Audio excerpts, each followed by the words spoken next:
Good evening, everyone. Welcome to the Undergraduate Webinar Series, an interactive online platform connecting high school students such as you to the Ashokan community. In this series so far, we've covered topics related to Ashoka's undergraduate program. We hope that our academic counselors were able to guide you in understanding the various aspects of the university, including academics, sciences, admissions, and financial aid, among other topics. The recordings of these sessions are all available on Ashoka's YouTube channel, and the link to which is provided in the chat box. I am Ritika. I am from the batch of 2021, and I'm a third-year biology major at Ashoka University. I will also be your moderator for today. So thank you so much for joining us for the open house on Undergraduate Programme and Admissions. Feel free to post any questions you may have in the question and answer box below. We'll be taking them up in the second half of the session. Today, I am joined by Ali Imran, the Vice President of External Engagements at Ashoka University. So without further ado, let's get started. Over to you, Ali. Thank you, Ritika. Thank you for that welcome. Welcome to everybody. Good evening. Thank you for joining us on a Friday. Hopefully your part of India is not as polluted as where I am sitting. Behind me, as you can see, is the campus where you would be coming if you were to join Ashoka, like Ritika did. It's good to see that we have more than 200 odd people already. And what we'll do is, I'll just talk to you briefly about Ashoka. I'll share some slides. Obviously, if we were to go into everything I want to talk to you about, it would take the whole evening, but I don't want to do that. So we'll talk briefly about Ashoka, and then of course, this session is about you asking us the questions. And that's how, in fact, I saw a question already in the chat box, and that's how we structure the evening. So allow me to just share my screen, so that'll take just a second.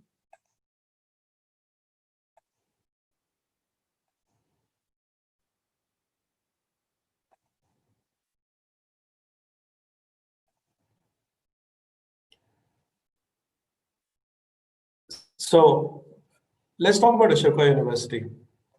We started the campus in 2014. As many of you may know, we are located in Sonipat, which is just outside Delhi, about 60 kilometers. We are actually the pioneers of liberal education in a sense in India. And many people have a question on what is liberal education. So I've tried to summarize that for you here. The first is, it's the freedom to choose what you want to study. So in a sense, you could design your own course of subjects at Ashoka.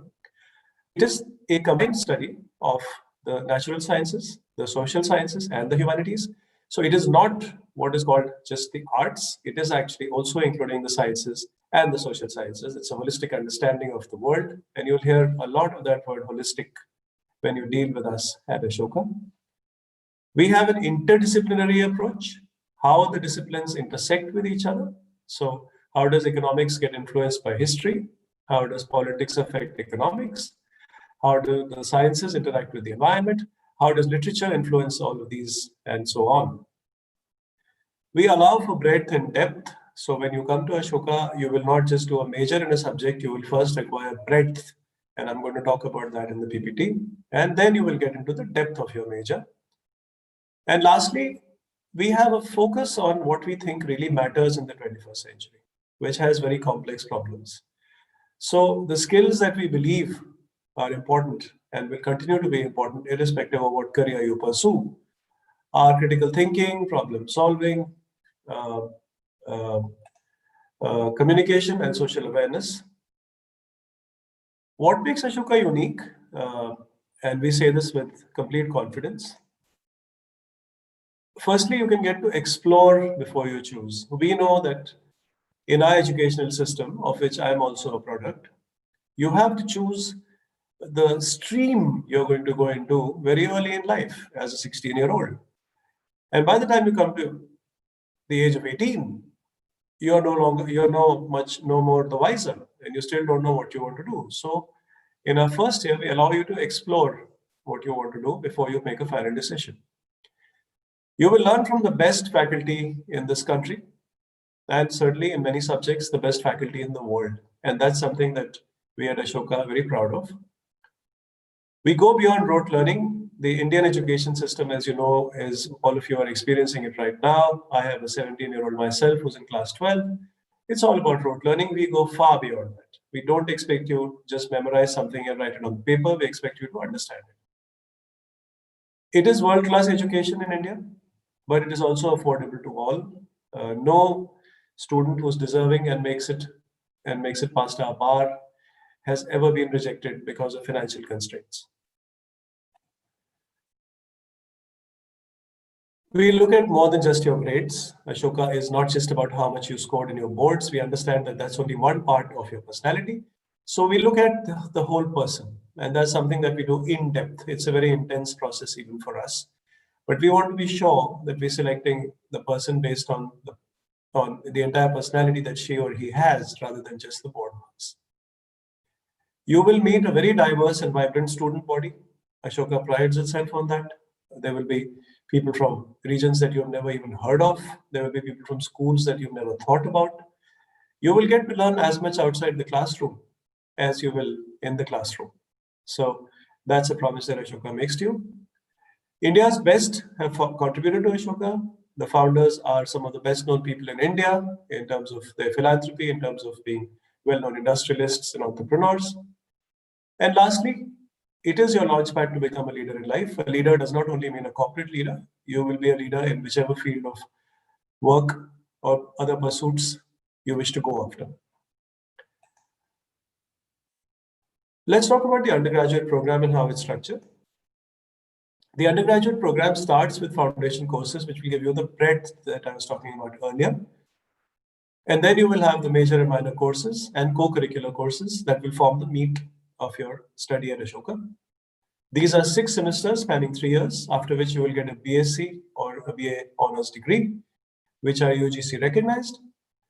The Ashoka program was actually conceived as a 4-year program, much like it is in the US.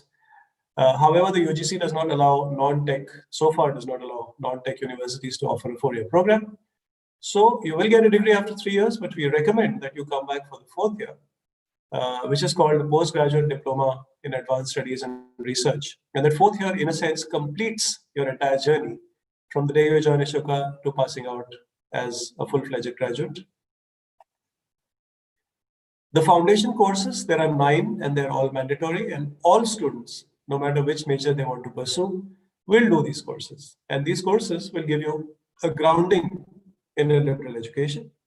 They include Introduction to Critical Thinking. Critical thinking is the ability to approach a problem from many angles and find answers and sometimes find new questions. Literature and the world. Quantitative thinking, which is basically mathematical thinking. Principles of science, like I said earlier, this is about more than just the arts. The environment is now very, very important in every aspect of life. So environmental studies. Indian civilizations. India has a long and rich history, and as citizens of this country, we must understand it beyond just dates and what kings did and their making of broad roads. Economics, politics, and society, and how they intersect. Again, very, very important for you to know, irrespective of what you're going to do in life. Mind and behavior, which is a grounding in psychology, and great books. And great books are not just, again, from India, but from all over the world. In terms of majors, minors, and co-curriculars, we have 12 pure majors, which you can see in the first column. Biology, chemistry, computer science, economics, English, history, mathematics, philosophy, physics, political science, psychology, and sociology and anthropology. So when you finally pass out, you would have majored in one of these. We also have combined or interdisciplinary majors, which are in the second column. These are subjects which fit well together, and these are popular combinations that a lot of students prefer to opt for rather than just a pure major. As you can see, they include a whole variety of options: computer science and entrepreneurship, mathematics and computer science, English and creative writing, economics and finance, economics and history, English and media studies, history and IR, politics, philosophy, and economics, a course which is really offered only in Oxford and Cambridge and a couple of other universities, but very important for people who want to get into public policy or government, politics and society, and English and performing arts, which is our latest interdisciplinary major. There are also minors in entrepreneurship, environmental studies, international relations, media studies, visual arts, performing arts, and creative writing. By the way, you can also take one of the pure majors as a minor.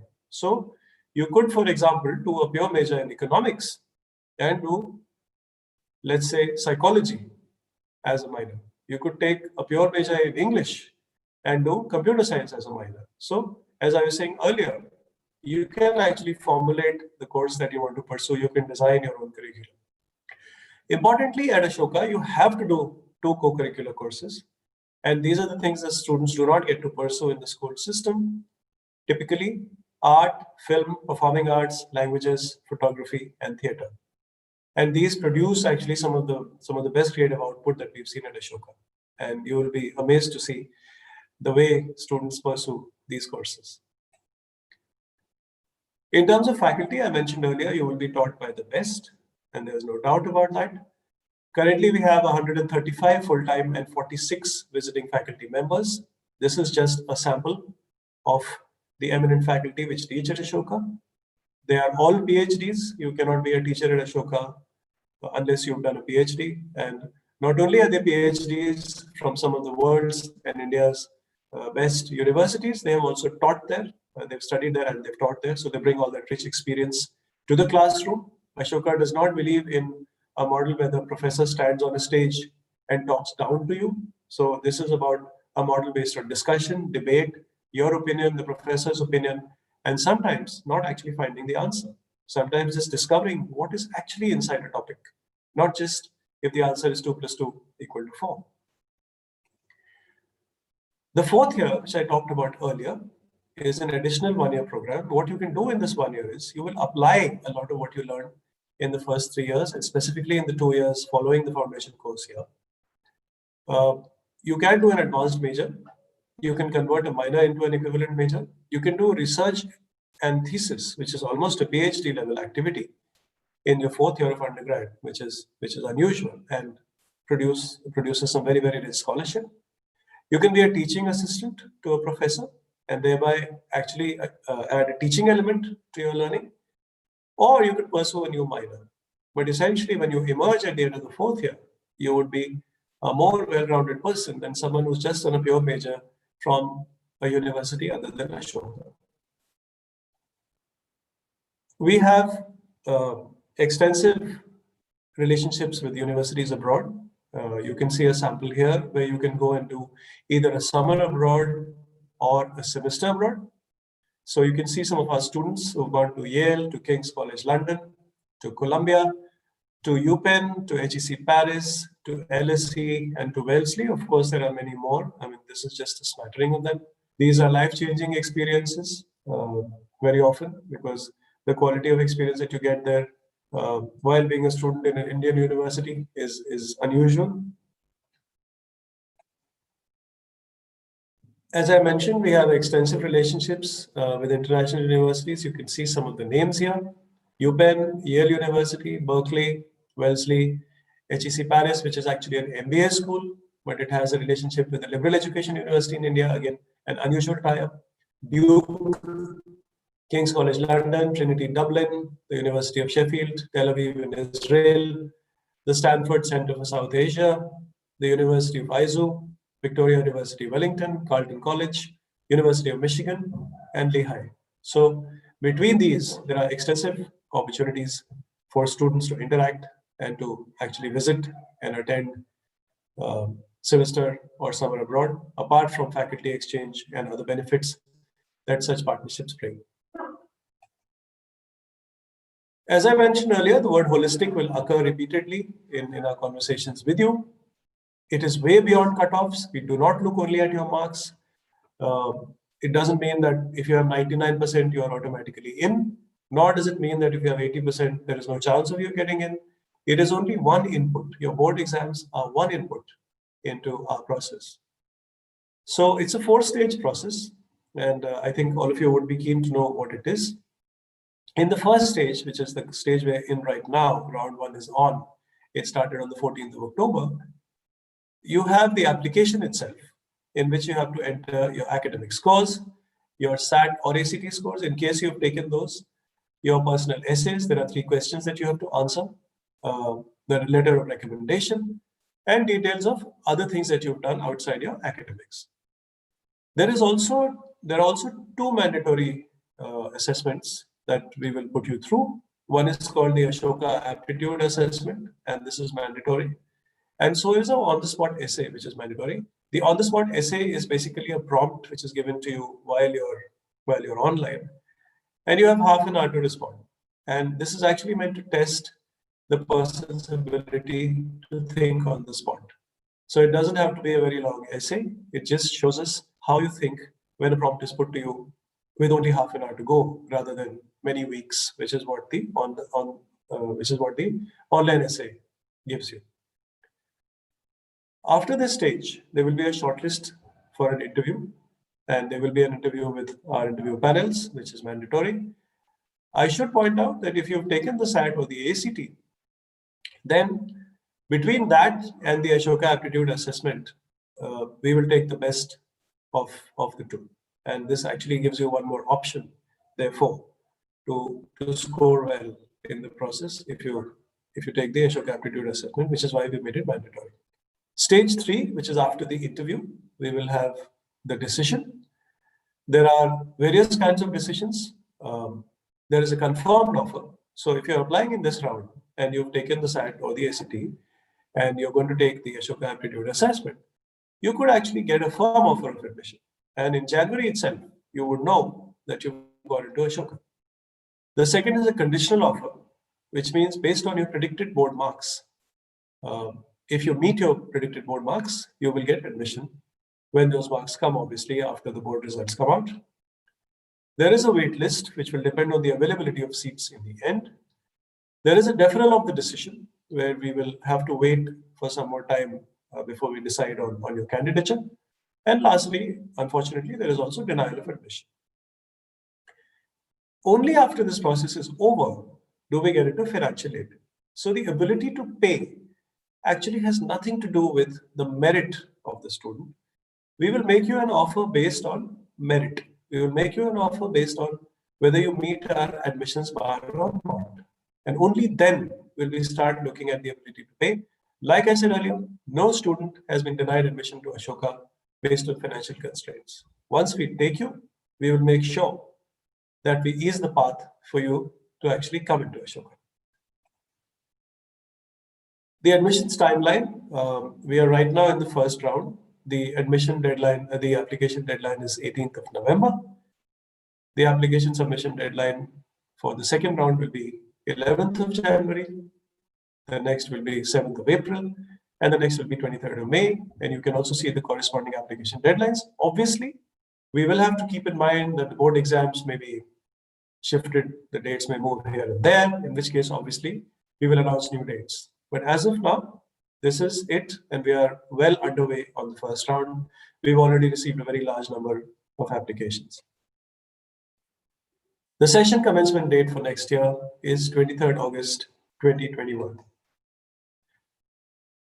In terms of fees and financial aid, the point I was making earlier, the fees all-inclusive is 9.87 lakhs per year. As I said, and let me repeat, no student has ever been denied an education at Ashoka because of financial constraints. Half of all the students on campus, including all the batches, are on some form of financial aid provided by the university. This financial aid is based purely on need, and we claim with pride that not only do we offer a world-class education, but it's affordable to all. And that's something that we really take pride in. The class of 2023, the one which came in this year, 42% of the students are on financial aid. 102 of them out of 600 are on full scholarship. 6.3% of them are actually people with family income less than 2 lakhs. And 6% of them, again, a great source of pride for us, are first generation college goers. Nobody in their family has ever gone to college. So that's something that we wanted to share with you as part of the conversation on financial aid. For the students, I think one of the most important things, if not the most important thing, is campus life. And that is a very rich aspect of an Ashoka experience. We have fully furnished and air-conditioned men's and women's residence halls. It is twin sharing. We have round-the-clock facilities for first aid and medical assistance. We have common lounges equipped with television and reading areas, board games, and a pantry.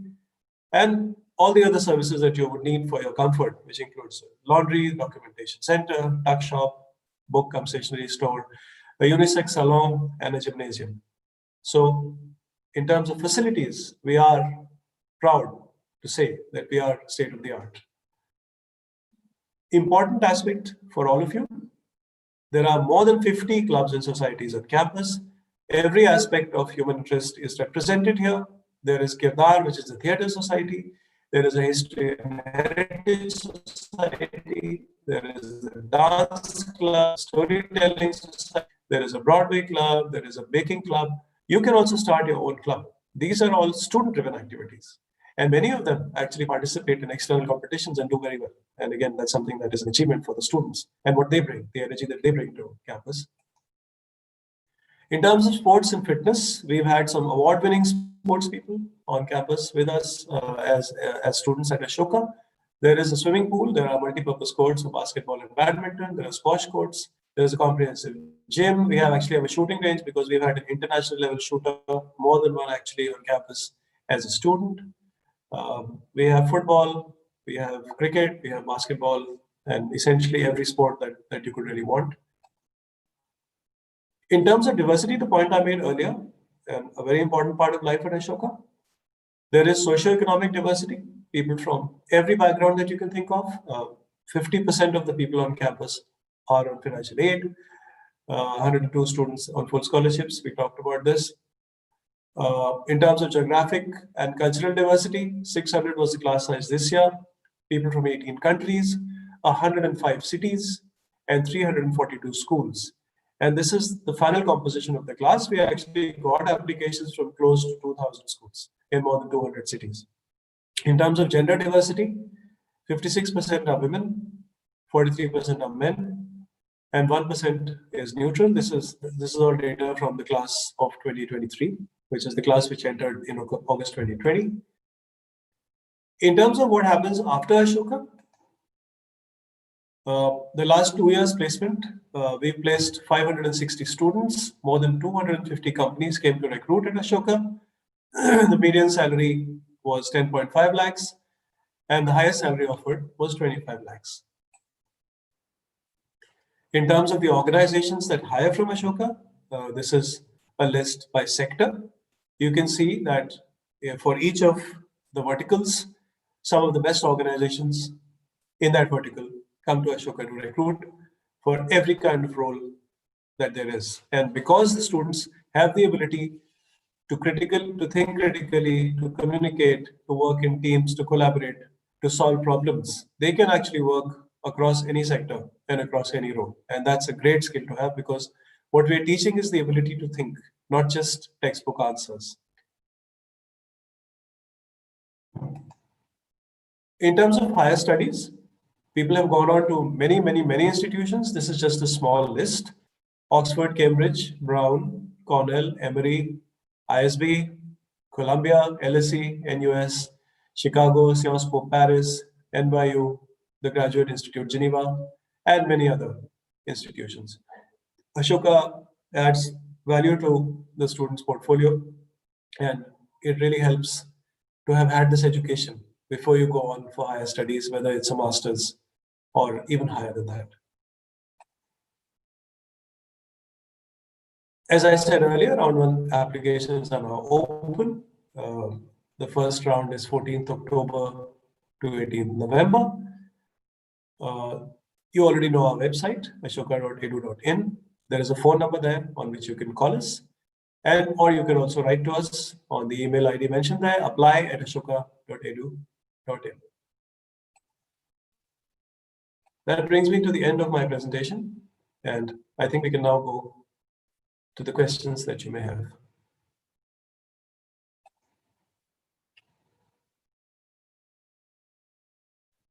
Let's begin by some questions that are based on majors and minors. The first one says, my preferred major is not something that I've studied earlier. Can I be asked questions about that subject in my interview at Ashoka? Well, that's a theoretical question because I don't know what this person's chosen major is.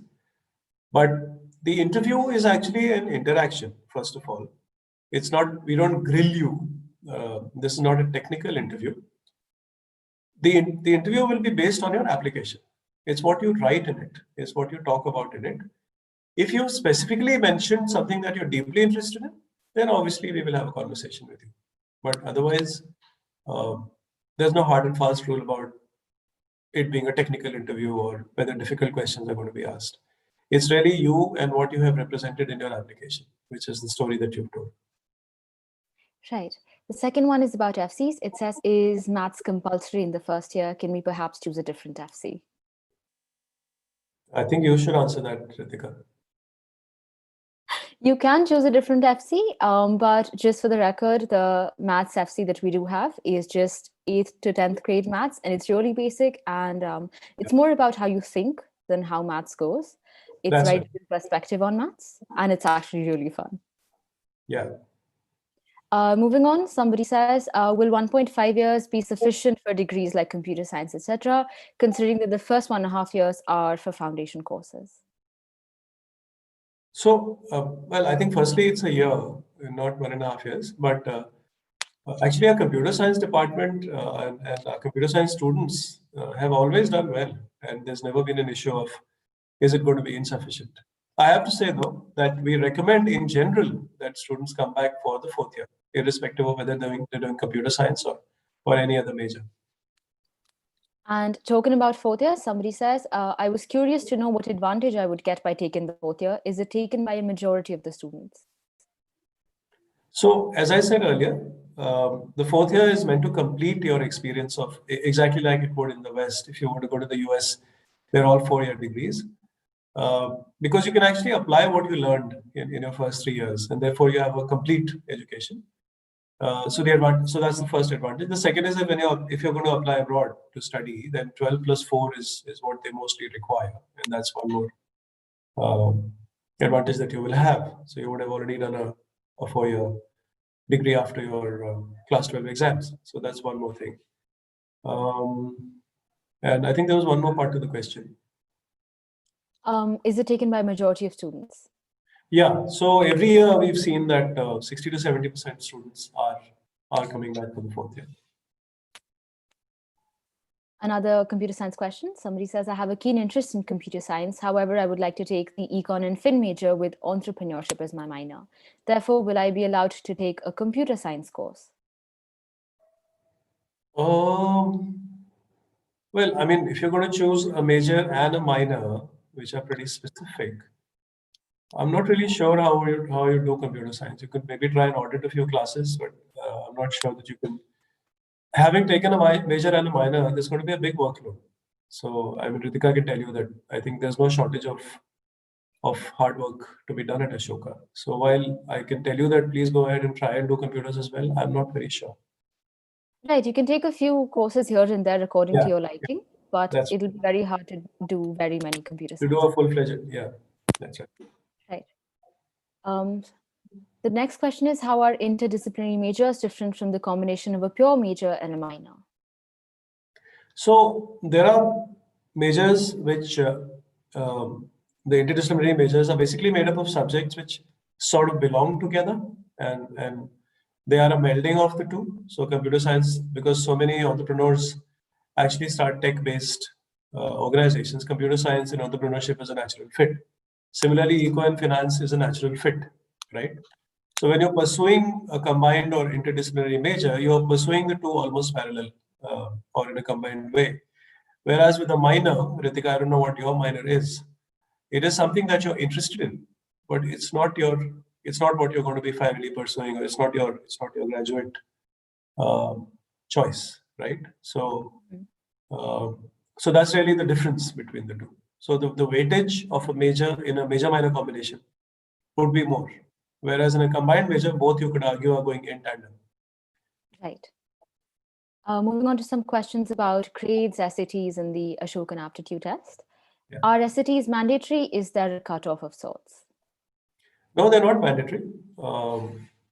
It just helps if you've done it. As I said earlier, if you've taken the SAT or the ACT, and of course now you're going to be taking the Ashoka aptitude assessment, you can get an early offer, and that's a big advantage for you. It also gives us one more thing to measure you by, but we will choose only the best of the three. So that is to your advantage. So it is not mandatory, but if you've taken it, it's good. Is the only thing that I would say. So for someone who's submitting SAT scores, would then the Ashoka Aptitude Assessment be compulsory? Yeah, the Ashoka Aptitude Assessment is compulsory for everybody. Right. Do IB scores matter for admissions? I keep getting different answers from different people regarding this. Could you please clarify? So, like I said earlier, I think board marks are one factor in the entire matrix. So the composition of the matrix is such that no one thing is going to get you in and no one thing is going to get you out. But to specifically answer the question, yes, IB marks will obviously be factored into. So I don't know who's been saying that they don't matter. Obviously, your academics will be a factor, one of the factors in the selection. The next question is, my SAT results come by December 18th. Will they be still considered if I submit my application in round 1? That's a good question. I think let's get back to this person on that. But I would think that if your interview is being scheduled in December, and if your results come out before your interview, then there's no reason why we would not factor it in. Right. So the question really is, when will the SAT result come out? And I'm not sure if it's paper-based SAT. If it's paper-based SAT, is it happening? I think it is happening because there's one which happened in October. So yes, if the interview is scheduled after your results come out, we will factor it in. Even if it happens, if your results come in after the interview, we will still factor it in as long as they come in before we make the decision. So they definitely need to come in before January. Mm-hmm. Right. My school gave me less predicted scores than my potential. Will this affect my application negatively? So again, the predicted scores are one input, right? And a predicted score can only be taken as a predicted score. So if you have not taken the SAT or the ACT, you are going to be taking the Ashoka Aptitude Assessment, right? And if you do well in that, then you could actually, like I said, get a firm offer even before your board exams happen. So the predicted marks are important, but they're only one input. If there was no other third-party test or the Ashoka Aptitude Assessment, then we would have to wait to see if you match or exceed your predicted scores. So your offer would be conditional. I hope that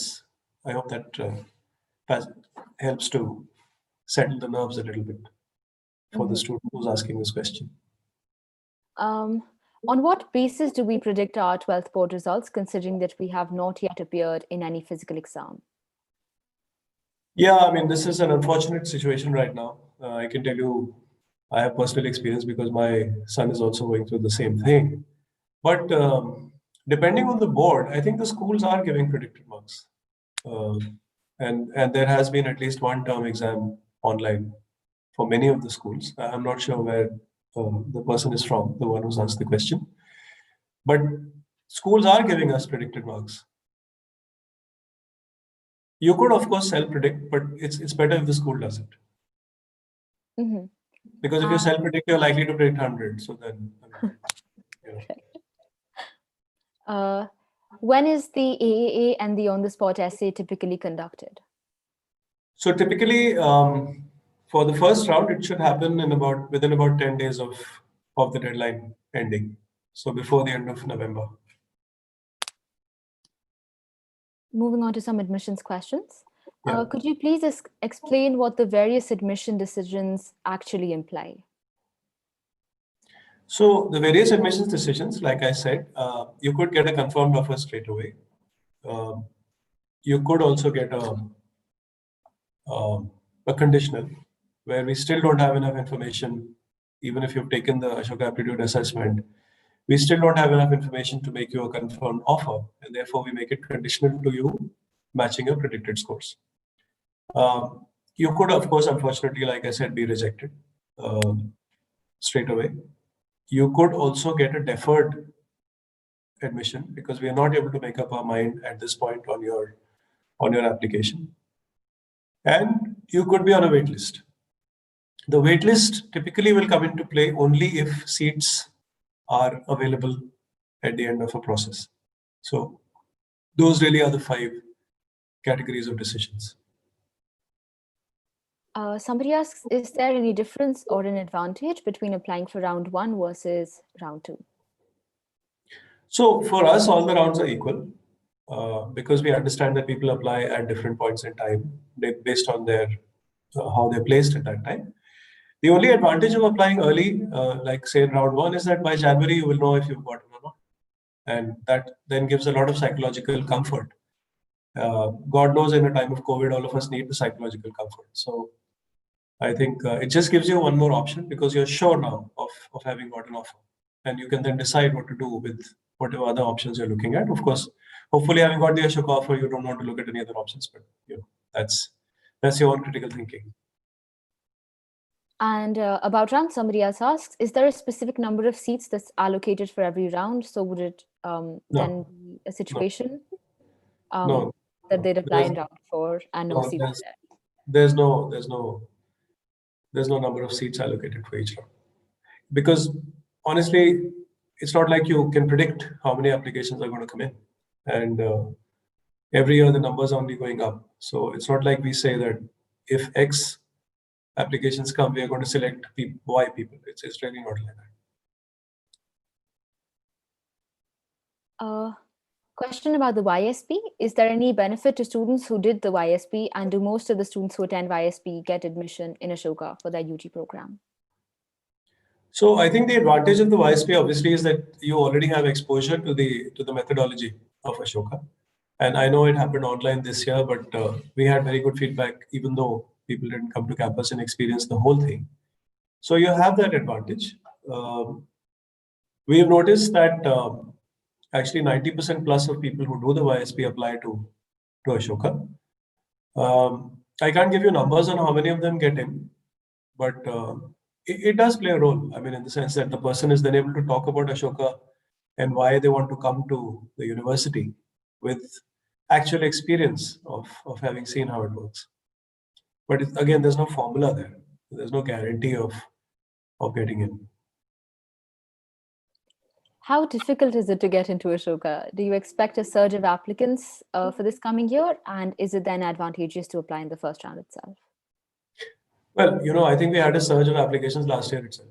And the growth anyway had been happening. And last year, because of, which is the 2020, the batch which came in 2020, because of the various uncertainties of COVID, there was a surge of applications already. So this year, actually, I wouldn't be surprised if you have a further surge. In fact, the first round is suggesting that. Like I said earlier about which round to apply in, we don't differentiate between the rounds. The advantage you have if you apply early is that then you will know early if you've got it. And that's important at a time when it's not predictable what's going to happen going forward to higher education, when universities will open, etc. But you'll have one decision for sure with you. Right. After we received a confirmed offer, should we pay the initial fee immediately to secure our seat? Yeah, so there's a time period given for that. You'll be given a date immediately, as in not the next day, but obviously you're given a few days. And you have to pay just the initial amount to secure the seat, yes. Finally, there's a question that says, does the conditional offer depend on our predicted scores? Yes.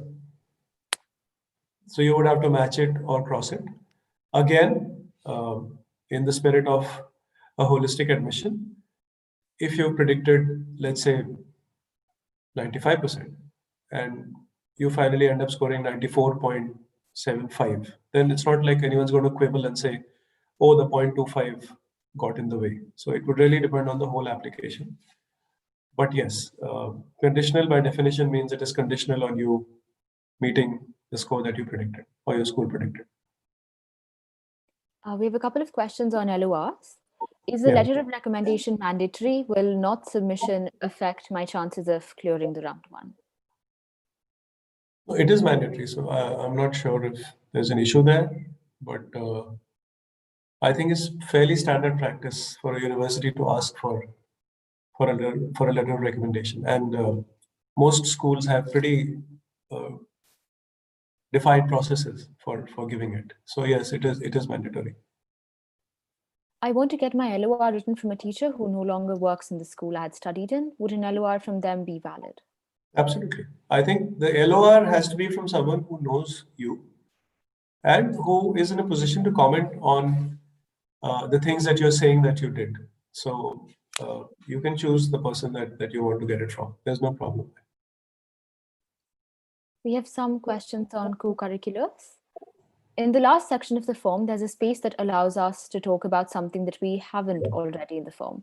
Can we talk about any hobbies or extracurriculars that we've had to leave out earlier in the form? Absolutely. Yes. That's up. That's completely your space. It's only 100 words though, so choose your words carefully. I don't have any certificates for an extracurricular. Can I attach photos of the event instead? So look, it'll depend on what it is. So I can't give you an absolute answer to this. In general, it helps if you have a certificate. Yes, there are schools where certificates are not issued, and for philosophical reasons, the school doesn't believe that competitive activity is something that the students uh, should be encouraged to pursue. But in general, it helps. But yes, if you're going to put a photo of the event, it will need to have some context, right? So that it's clear that it was competitive, or that you were actually running. Um, if it's running, for example, that we're talking about, then that you were actually running in an event which is either in your school or at the inter-school level or at some other level. So there will have to be some hint in the photo of what's going on, right? Right. There's no absolute answer to this. Yes, certificates are good to have because then it's an objective proof that what you're saying is correct. Where can I attach my additional certificates of other things which I couldn't mention in the 5 given extracurriculars? Firstly, I think 5 categories should be enough to cover uh, almost everything. But otherwise, you could just take 4 main categories and make the 5th a miscellaneous category and cover your remaining certificates there. I'd be curious to know though what these certificates are which don't come under any of the main categories that you're choosing. We have a question on the essay in the application. I'm not good at writing. Should I give my essays to someone to check and improve the style, or should I submit it raw? Absolutely not. Okay. Um, Firstly, this I'm not good at writing is something that will get fixed if you come to Ashoka, so that I can assure you. But um, it's not about being good at writing. We are not looking for literature, right? We are just looking for the way you express yourself. These are questions. In fact, if you have seen the question, which I hope you have, if you want to have a conversation with me or with Ritika or with anybody about those questions, the way you would speak in that conversation is fine. It does not have to be high flown language. It does not have to be difficult words, right? So it's just what you want to say about yourself after having thought a little bit. That's all we want to know. Please do not give it to anyone. We strongly discourage any external party being engaged or paid. We know there are many of them out there. Please do not do it. We have experience now of thousands and thousands and thousands of applications. We know when an essay is being written by an external person.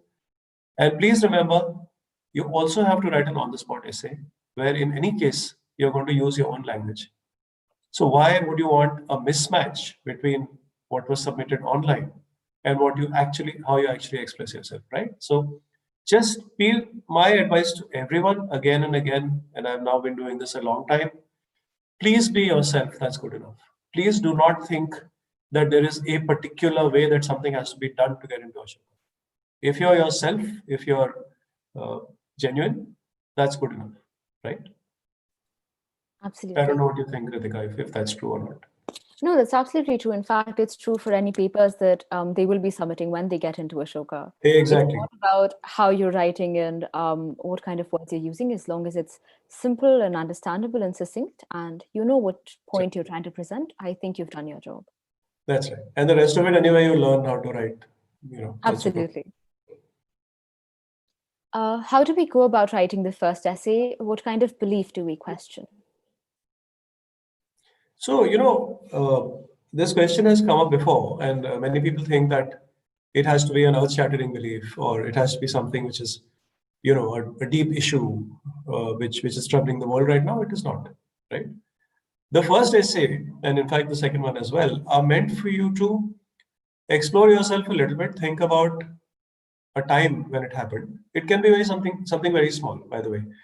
Very often, people will say that I have a religious family, but over time I have discovered that I've been doing the rituals because my family does them, and now I realize that it's not that simple, and I'm an atheist, or I'm a rationalist, etc. That's one way to go. The other way to go is just some small thing.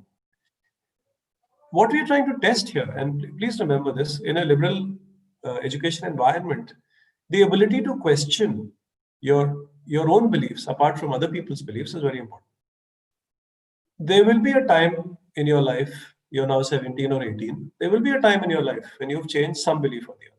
You are not the same person that you were when you were 13, 14, 15, 16. Youth is changeable. So what was it? It could be anything, really, honestly. The question actually, if you read it carefully, says, what is the process that you went through to change that belief, right? So did you just listen to somebody who you trust and change it? Did you get an intuition that maybe what you're thinking is incorrect, and then that intuition turned out to be justified? Did you read up? Did you look up something? The question is actually quite structured. And I think it's a lot more about the process than the specific belief. We understand that the belief may not be world changing, right? At the age of 17 or 18, I think you're unlikely to change the world.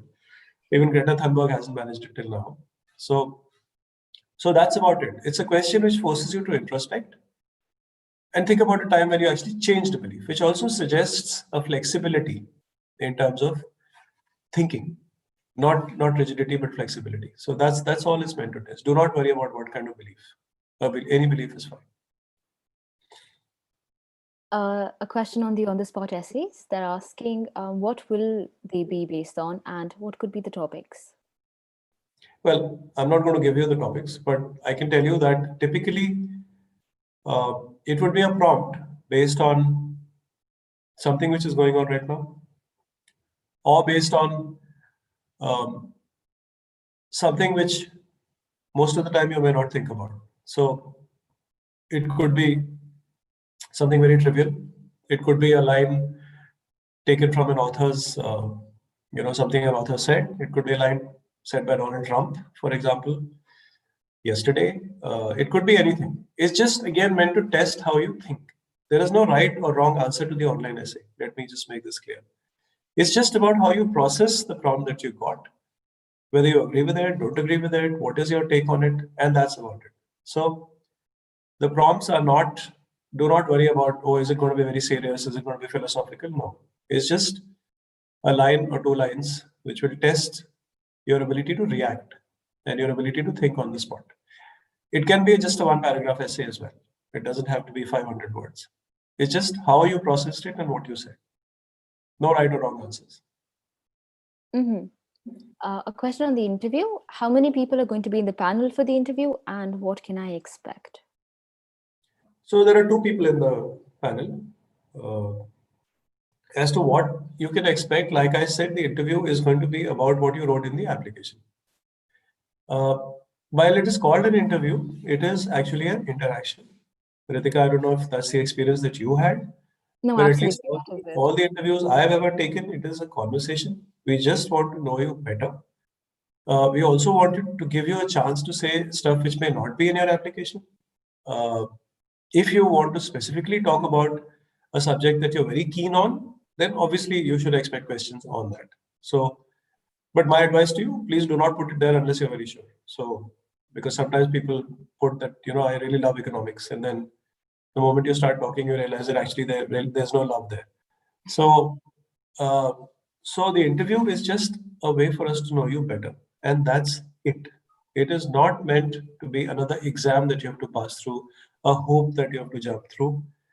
99% of the time, we have been told that students felt very, very comfortable in the conversation, and very often they will say things that they may not have said outside the room, or perhaps never thought of before, because in the process of the conversation, they realized that there's something that they had not thought of. And for us also, those are exciting moments because it tells us more about the student than what is written there.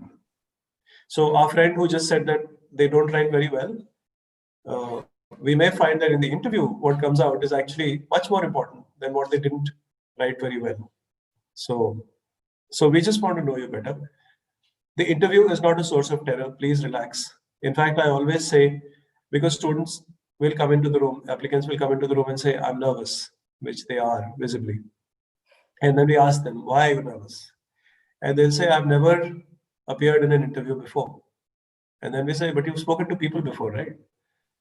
And then they calm down. Usually they laugh and the ice is broken. So don't worry about the interview. We are very good people. Moving on to some financial aid questions. What do we mean by need-based financial aid? So we will ask you for financial papers, which is basically income tax, typically income tax papers. And we will then gauge based on that the need that you would have to bridge the gap, if there is one, with the fees at Ashoka. And if there is a gap, then Ashoka will make it up. So And as you saw, criteria to get a full scholarship? Sorry? Is there any criteria to get a full scholarship, to get 100%? Yeah, it's income based. So 102 people out of this year's class are actually on full scholarship, which is 17% of the class. So 18% of the class. So it's purely need based. Are there any other scholarships apart from the need-based aid? Not as of now. Not as of now. And does the financial aid cover the fourth year cost as well? Yes, it will. Moving on to some partnerships and studying abroad questions. Does Ashoka have exchange programs with other universities? Yes. And is then financial aid provided for them? Yeah, so yes, we do have exchange programs. Again, it depends on the partner university and their criteria for and what's the nature of the arrangement. But there have been many cases I know of where we have helped financially. But it will really depend on what the arrangement is with the other university. A lot of computer science questions. Does Ashoka have any university tie-ups for the computer sciences stream? So the tie-ups that we have are actually omnibus tie-ups. They are not for a particular stream, right? So you would have the same benefits irrespective of which major you're doing. Obviously, if a university has a strong computer science practice and you want to engage with that university, that conversation will have to happen specifically for that. But otherwise, these agreements, these MOUs are all omnibus MOUs. They cover all the majors. Some questions post Ashoka studying. How can someone go to the US for a master's with only 3 years of degree from Ashoka? Which is why I'm saying you need to come for the fourth year. And talking about placements for STEM subjects like computer sciences, our top MNCs like Google, Uber, Microsoft, do they come for recruiting, and how good is the package provided? Yes. So in fact, Microsoft was, I mentioned the number, I think it was last year. So they actually took a student first for internship for the summer, and then that student got a final placement offer after the summer internship and joined subsequently at a package of 23 lakhs. And I think that person is now actually with Google, I suspect, therefore, at a package which is higher than 23 lakhs. So yes, they do come. And this is an ongoing exercise.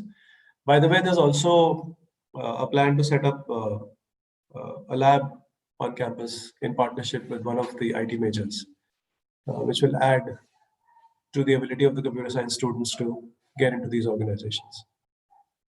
Right. And should someone stay for a fourth year, will the final degree certificate reflect that fourth year? Is it also recognized as post-graduation by recruiters? So the degree that you get after 3 years is the BA Honors or BSc Honors degree. The fourth year, because of the fact that UGC does not support as of now, although the new education policy has recommended that now all courses should be 4 years. But by the time that rolls out, obviously it will take time. The fourth year is a diploma. and it is recognized as such, right? So you will get the 3 years BA or BSc degree. You will get a diploma at the end of the 4th year. Recruiters definitely recognize it. Recruiters come and treat this as a postgraduate qualification. And you can also apply to the US, as I said earlier, with the 12+4 configuration. A final question on placements. How many companies came for placements this year? So in the batch which went out just now in 2020, obviously we were impacted by COVID to an extent, but we still got more than 100 organizations. In fact, closer to 150. Okay, now we have some campus life questions. What is the student life like? Is very much safe? It is Haryana after all. What food facilities are there, such as ice creams and tired food? Some other, okay, I think I'm just going to go by. You want to answer that, Ritika? Of course, yes. Not about diet food, ice cream, of course, I will answer. The student life is really very comfortable, and I think the best that you can get at any residential campus there is. It is all, it really helps with that, that you have all cohorts living on the same campus along with faculty. Yeah. Right. And because it is all in one bubble, in one space, it's very, very cohesive, interactive. We have a lot of events, weekly events that keep happening. You will not be bored. Absolutely. Keeping all the fun in mind, it is very much safe. Being a woman that is living there, haven't ever faced any issues. And should one come to, any of the grievances, there is a very cohesive way to file all of them. So that is also then good about with anonymity and safety, of course. Talking about food facilities, yes, vegetarians, vegans, everybody, frugivores, we have all of them on campus. Do not worry. We also have our own organic vegetables. We grow them, we eat them. It's all very great. Talking about washrooms, we have gender neutral washrooms as well. Then we have them separately for men and women. And no, we do not have them in individual dorm rooms. We don't. You have them on every floor. You have 2 different washrooms for every floor in the residences, but not in your dorm room, no. You are allowed to go out of campus, of course. Now that will be based on what kind of permission you have from your parents. You will need to sign in and out. But yes, you are allowed to go out, provided you come back by 12:30 in the night. And it is, again, very safe. There is cops everywhere. There's a police station right outside of campus. But yes, of course, you're allowed to leave campus. So I just wanted to add a couple of things, Ritika, in terms of food options, apart from the cafeteria itself. We have many other food outlets which offer... At least 10 outlets, I think we have. Yeah, all the students typically want to eat if they don't want to eat in the cafeteria. Yes. And we also have a dhaba on campus, which is very popular. And we have the branded, pizza and all these other... Subway. Not Subway. The second point is that we have a shuttle which runs between the campus and the closest metro station, which is Jahangirpuri, which is about 40 minutes away, which is part of the Delhi Metro. Once you're on the Delhi Metro, then of course you can travel all over the city. And when you come back on the metro, after having traveled all over the city, you will be picked up by the shuttle and brought back to the campus. So you do not have to take public transport. The shuttles run pretty late in the night and with regularity. But the overall point I want to make about campus life, a student told me very early after I joined. So it's like a triangle. Life at Ashoka for a student is like a triangle. One leg is studies, one leg is social life, and one leg is sleep. And you can figure out, and you can only have 2 out of the 3 at any given time. So you can figure out which one gets the least priority. I think the students are just very, very, very busy. In fact, I find that the campus is so busy in the evening and so lively that it's much more interesting to be on campus in the evening than it is in the day when students are in the classroom. So there will be no shortage of things to do. I think that's for sure. Absolutely not. Interesting things to do. Talking about security and drugs. No, campus has a no drugs policy. No drugs. Absolutely. No alcohol. Absolutely not. Yeah. None of that. Talking about pollution levels. Yes, Ashoka does have the same pollution levels as Delhi. We did have to take a smog break last semester as well. The faculty is, of course, very, very careful as to what you breathe. And we did take classes off during that time. But otherwise, no, we do have air purifiers in general areas and in most big classrooms. So that is being taken care of currently. Unfortunately, pollution is a reality in the NCR. And Yes. this part of the year, particularly this 1 month, is really, really bad.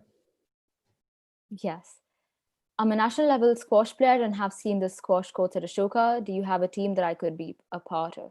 I'm not sure if there is a team, but of course the squash courts are really, really good. And you're a national level squash player. I'm sure you will enjoy them more than any of us did, but absolutely.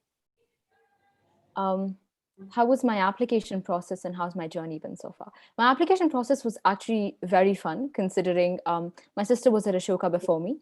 So I was very unsure of as to what I should write and how I should be different as to her. And it was all very thorough. It was great. In fact, the part that I enjoyed most was my interview, because that final interaction where you talk about everything that you've thought of and written in your essay, and it all just comes together, and it's a very holistic conversation, one that I think you might get much at the end of your process. Is there any last piece of advice, if I have, for prospective applicants? Please be yourself. Please do not feel embarrassed of writing anything or hide anything. And please do not write things that, you would not believe in. You've just got to show who you truly are and leave the rest to Ali. Ali, is there any advice that you've got for prospective applicants? No, I think you said it. Firstly, do not treat this as some kind of inquisition, right? This is a liberal education university. Therefore, we are not looking for only one kind of person, right? So there is no cloth that will make the suit into which there's no Ashoka suit which can be cut from a cloth. We pride ourselves on diversity. We pride ourselves on the fact that we have so many different kinds of students. The learning outside the classroom is, like I said, perhaps more than what happens in the classroom. So just be yourself. Talk about what makes you different. Do not try to make things up, like Ritika said. Believe me, there is enough in each of you to make you different. If you try to fake it, anyway, we're going to see through it. So there's no point. Each one of you is special. We will find what it is that makes you special. And Ashoka will then hone the aspects which need honing. So do not worry about that. Just be yourself, write the application after reflection, specifically the 3 questions. I would say that filling the application well is important, in the sense that a very trivial example I'll give you, when you're putting a scan of something that you've done, a certificate, if you have one, please do not put it at an angle which forces the person who's reading the application to look at it at 90 degrees, right? So these are just basics which show attention to detail. I know, I realize what I said was trivial, but just treat the application as something that is your story to Ashoka, and then let the rest be handled by the admissions team. And do not worry about is it good enough or do I write well enough, etc. Just as long as you feel it depicts you well and it tells the truth about you, that's fine. That's good enough. You don't need anything more. Great. Thank you so much for your time, Ali. That was a great session, and I'm sure it's really helped everybody that's looking forward to apply to Ashoka for the undergraduate program. Everyone, please take a minute to share your feedback with us. The link for the feedback form is in the chat box. And our next session in the undergraduate webinar series is question and answers with admissions. This is where you can interact directly with the undergraduate admissions team to clarify all of your doubts that are regarding the application form, timelines as such, the Ashoka and Aptitude assessment, interviews, and any other questions related to the admissions process. Yeah, Ritika, early on, I saw a question which said, I am not able to submit my application despite many attempts. I haven't understood the question, so maybe they should just get in touch with the team. Right. And provide. Absolutely. They can write to us at the email that I will now be mentioning, or you can just simply call a number that we will now show on the screen. We'd also like to invite all of you for our next Scientifically Speaking webinar, which is on the 17th of November, which is at 7 p.m. This is a panel discussion on career opportunities in 2030 for today's students of sciences and tech. This link session also in the chat box.